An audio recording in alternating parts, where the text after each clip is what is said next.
Doutor Ricardo, boa tarde, bem-vindo. Boa tarde, eu que agradeço a oportunidade. É sempre bom estar aqui divulgando o trabalho da polícia, e principalmente um tema como esse, que é de grande importância para a sociedade, principalmente para o feminino, que precisa ter conhecimento, saber dos seus direitos. Mas, para o pessoal ficar esclarecido, o que é feminicídio? O feminicídio ele foi implantado no nosso sistema legal a partir da Lei 13.104, no ano de 2015, né, que seria um agravante, uma qualificadora do crime de homicídio, né? Então, assim, não é todo assassinato de uma mulher, todo homicídio que a vítima seja uma mulher, que nós podemos nomear de feminicídio. O feminicídio ele tem que ser devido ao ódio pelo fato da vítima ser mulher. É por isso que a própria lei ela já diz as duas situações, né, em que teremos caracterizado o feminicídio. Um é quando envolve violência doméstica ou familiar contra a mulher, e o outro é quando existe o menosprezo à situação de ser mulher. Então, para ficar claro, digamos que um atirador chega numa festa onde tem diversas pessoas, homens e mulheres, né, e ele, mediante diversos disparos de arma de fogo, ele Vem atingir uma mulher. Vem atingir uma, duas mulheres que seja, tal, ele não está cometendo, a princípio, um feminicídio, né? Enquadra no homicídio normal. Agora, já o caso, o marido, o ex-marido, o ex-companheiro, né, que diante da convivência doméstica ele vem a matar a sua companheira, vem a matar a mulher, aí sim ficaria caracterizado o feminicídio. Podemos comparar, então, o feminicídio ao caso Maria da Penha. Nem toda mulher que é agredida por um homem se enquadra na Lei Maria da Penha. Isso só se ela tiver uma relação com o agressor, não é isso? Exatamente. A Maria da Penha, né, ela veio para defender as mulheres, né, vítimas de violência doméstica. Até hoje ainda causa algumas discussões jurídicas quanto às situações, porque cada caso tem a sua particularidade, né? Claro que o feminicídio é quando há a morte da vítima, e a Maria da Penha se enquadra só quando há a violência. Mas a partir de que momento uma mulher que está em casa, que tem a relação, acabou uma relação conjugal, a partir de que momento ela pode se sentir agredida? É só quando ela recebe socos e pontapés? Não, de forma alguma. Na verdade, a violência contra a mulher ela começa de forma bem gradativa. Primeiro, diante de um relacionamento, digamos, abusivo, né, onde o homem quer controlar com quem ela fala, com quem ela sai, as roupas que ela veste. Então, isso daí já são sinais. Começa com a simples discussão, né, o xingamento, a ameaça, que são os crimes mais comuns que a gente recebe lá na delegacia, né? Ameaça, lesão corporal e a injúria. Quando é o próprio xingamento, quando o homem, né, o agressor, ele tenta diminuir a mulher, né, a qualidade dela de mulher, proferindo xingamentos que vão diminuir a autoestima dela, né? É um tipo de violência psicológica, deve ser reprimida. A Lei Maria da Penha traz mecanismos para isso, né, onde o principal deles é a medida protetiva de urgência. Era essa a minha pergunta. Caso a mulher queira denunciar, existe algo que proteja ela? Porque a gente sabe que muitas vezes o agressor pode temer a sua segurança, ou pode temer ser preso e parar por ali as agressões contra a mulher, ou ele pode ficar com ainda mais raiva e querer fazer o pior com ela. Bater realmente, chegar a matar. E muitas mulheres, eu acredito, que não denunciam por medo.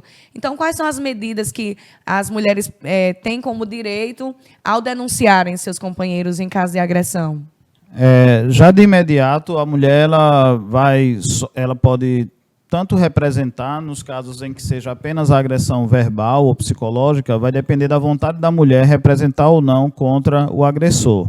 Ela pode simplesmente só solicitar a medida protetiva, né, que geralmente consiste no pedido do afastamento do agressor, da proibição de que ele mantenha contato com ela, né. Pode também, em alguns casos, a mulher já solicitar à polícia o auxílio para retirar seus objetos de dentro de casa. né? Isso tudo tá previsto na lei, isso tudo são situações emergenciais que podem amparar a mulher. No próprio pedido de medidas protetivas, ela também pode solicitar ao juiz que, desde já, fixe alimentos provisórios para o sustento dela e dos filhos. Então, todos esses mecanismos estão à disposição da mulher vítima de violência. Nós, inclusive, atendemos alguns casos em que a denúncia parte não da vítima, mas de vizinhos. De vizinhos ou familiares. E é válida familiares. mesmo assim essa queixa? Sim, é totalmente válido. Aquela história de que em briga de marido e mulher ninguém mete a colher, isso não existe mais. Então, mesmo que o vizinho ou algum parente, né, algum familiar mais próximo tenha conhecimento de uma mulher que está sofrendo está sofrendo agressão, né, física ou psicológica, e ela tem medo de ir à polícia, né, qualquer pessoa pode denunciar, e é obrigação nossa correr atrás e tentar averiguar o que é que está acontecendo, se realmente a situação procede e se o agressor merece ser afastado. Antes era possível retirar essa queixa. Muitas mulheres voltavam atrás, marido promete que vai mudar, né? A gente não cai nessa, não. E aí retiravam a queixa. Isso é possível ainda acontecer? Eu não sei se houve uma mudança na legislação. Ainda é possível retirar a queixa em caso de agressão? Em algumas situações é permitido, sim. Na verdade, quando não temos agressão física, quando a agressão ela é apenas verbal, né, psicológica, vai depender primeiramente da vontade da vítima, como eu já falei, iniciar a persecução criminal, dizer se quer representar ou não contra o acusado. Ela pode simplesmente só querer a medida protetiva, ou também pode não querer nada, né? Isso é um direito dela. Porém, se houver qualquer tipo de violência física, eu costumo sempre dar o exemplo, um simples empurrão que seja, ou um tapa, já não depende da vontade da vítima. Ela já, nesses casos aí, houve uma mudança no entendimento do Supremo Tribunal, no sentido de que a ação ela é incondicionada, não depende da vontade da mulher. Sobre esse assunto, a gente já tem uma dúvida aqui. A telespectadora Ilza, lá de São José de Seridó, a quem eu mando um beijo, ela diz: a minha dúvida é que tudo tem o lado bom e o ruim. Se a mulher, de uma certa maneira, é agredida e der parte, no outro dia ela mesma for tirar a queixa, essa pessoa, na próxima vez, não tem direitos. Existe isso? Não, não existe isso. Era até outro ponto que eu ia falar, que acontece frequentemente, a mulher chega na delegacia, diz que quer representar, que quer processar o agressor, né, e nós encaminhamos ao fórum o pedido de medidas protetivas, e dias depois ela nos aparece dizendo que não quer mais dar prosseguimento. Para isso, existe a lei determina que tem que ser marcada uma audiência especificamente para esse fim. Essa audiência ela acontece diante do juiz, diante do promotor, né, porque justamente o legislador já previu situações em que a mulher acaba cedendo devido a mais apelo e mais pressão do agressor. Então, é por isso que a lei teve esse cuidado de exigir que essa audiência seja feita para que lá no fórum ela confirme se realmente quer desistir da ação. Aí, mas isso não impede que ela, novamente, dentro do prazo decadencial, ela possa novamente pedir a reabertura do processo. A outra dúvida também de Ilza é que muitas mulheres que passam por violência e um vizinho da parte, o termo usado popularmente, e a mulher agredida vai tirar queixa dada por um vizinho. É possível a mulher que não foi quem prestou a queixa, ela que foi vítima, retira a queixa dada por outra pessoa? Como eu também já falei, sempre vai depender do tipo de violência que envolve. Se for violência física, qualquer tipo de violência física que seja, não depende da vontade da vítima. Então, a queixa dada por aquele vizinho vai continuar. Mas se for apenas agressão verbal, aí depende muito da vontade da vítima. Porque a agressão verbal ela entra muito na questão dos crimes contra a honra, que, como a doutrina fala, tem a sua honra subjetiva. Então, possa ser que um xingamento para você, uma ameaça, não se configure exatamente um crime. Então, é por isso que nessas situações ainda fica, dependendo da vontade da mulher, dar prosseguimento ao processo ou não. Acredito que todos da região sabem desse caso e, segundo o inquérito, foi um feminicídio, né, delegado?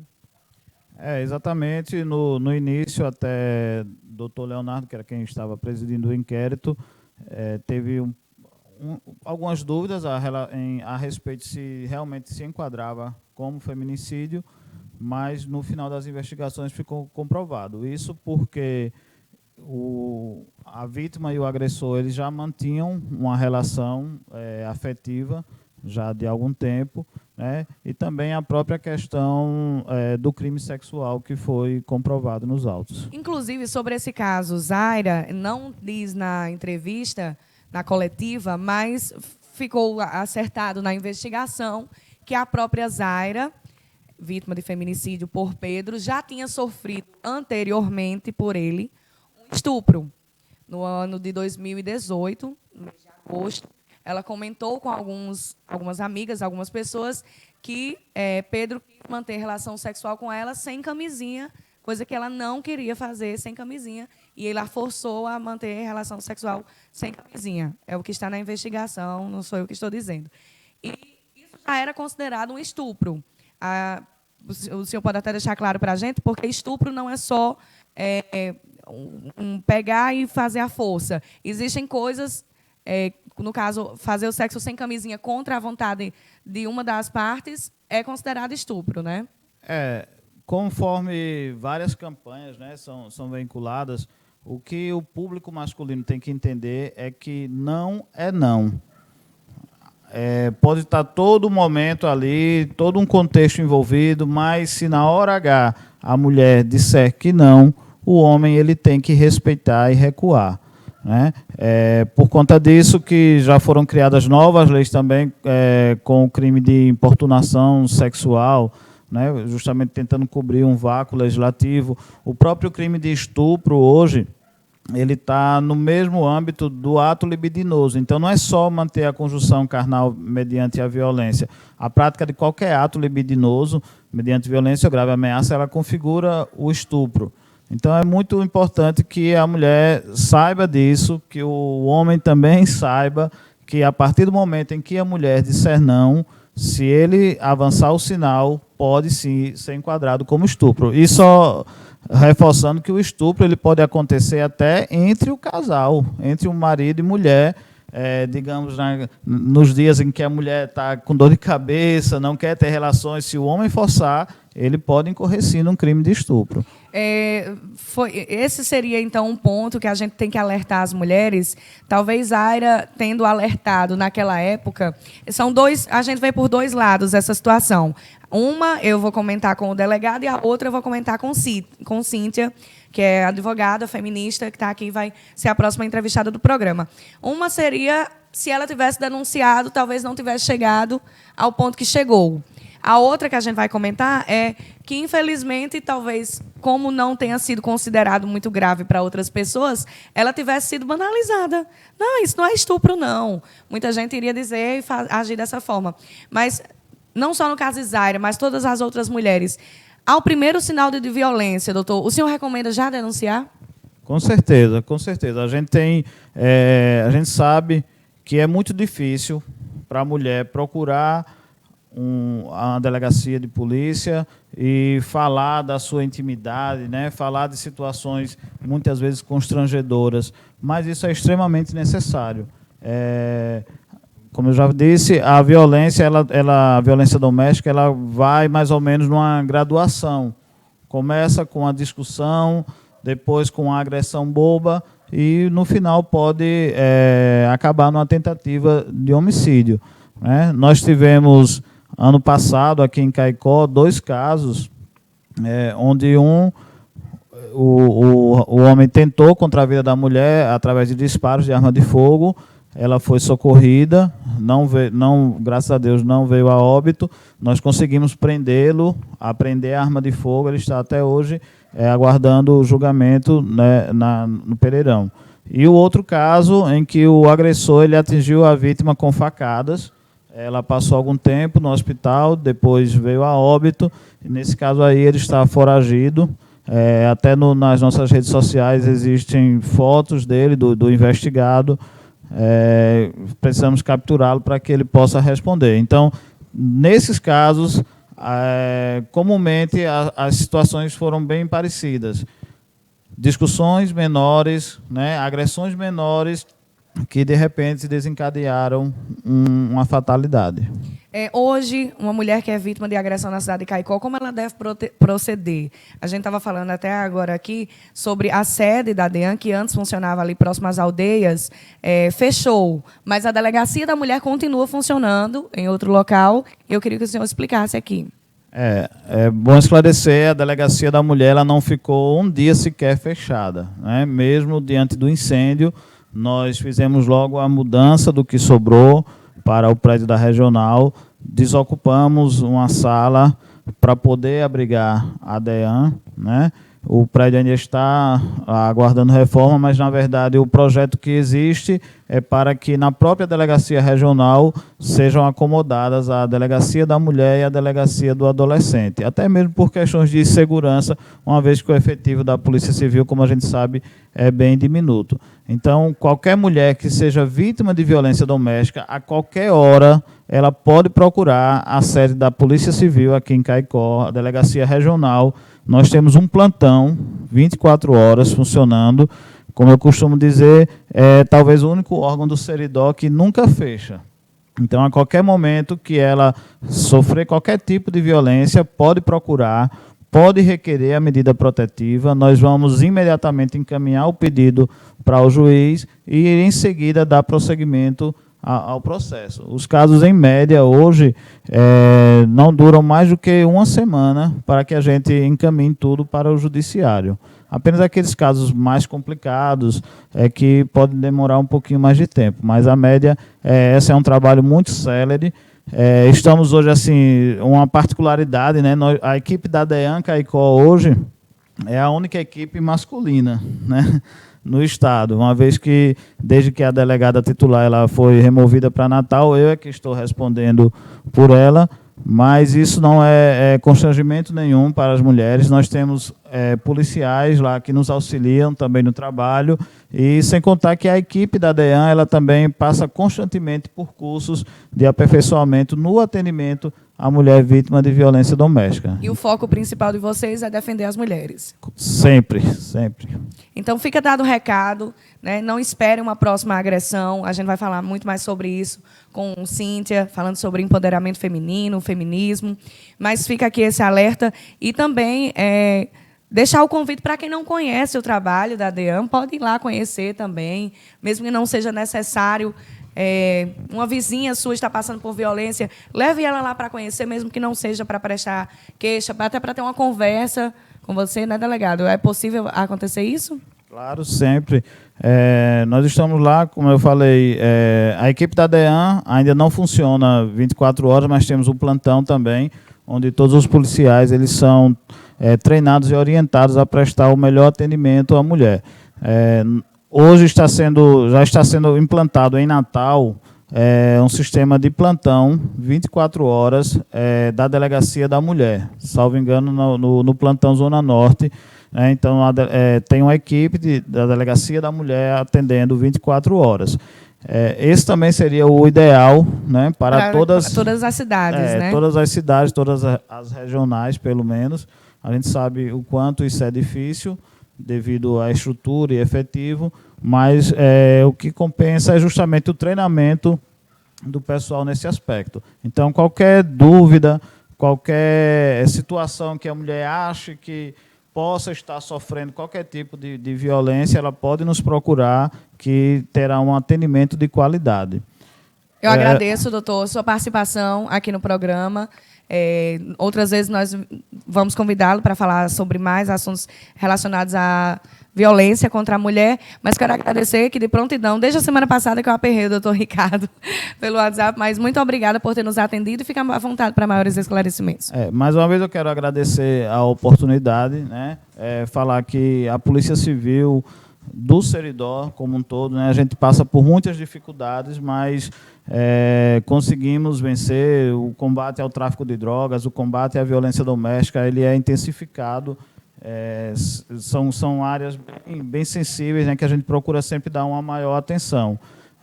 O ideal seria que cada cidade, né, tivesse, em cada delegacia, um núcleo para atendimento à mulher vítima de violência doméstica. Reconheço que em muitas cidades a mulher vai se deparar com uma equipe totalmente masculina, mas, como eu falei, os policiais são treinados para atenderem da melhor forma possível, de modo que ela não fique inibida. Temos também agora, lá em Natal, também está sendo implantado na DHPP, um núcleo específico para a investigação de feminicídios, inclusive com normas que valerão para todas as cidades do interior.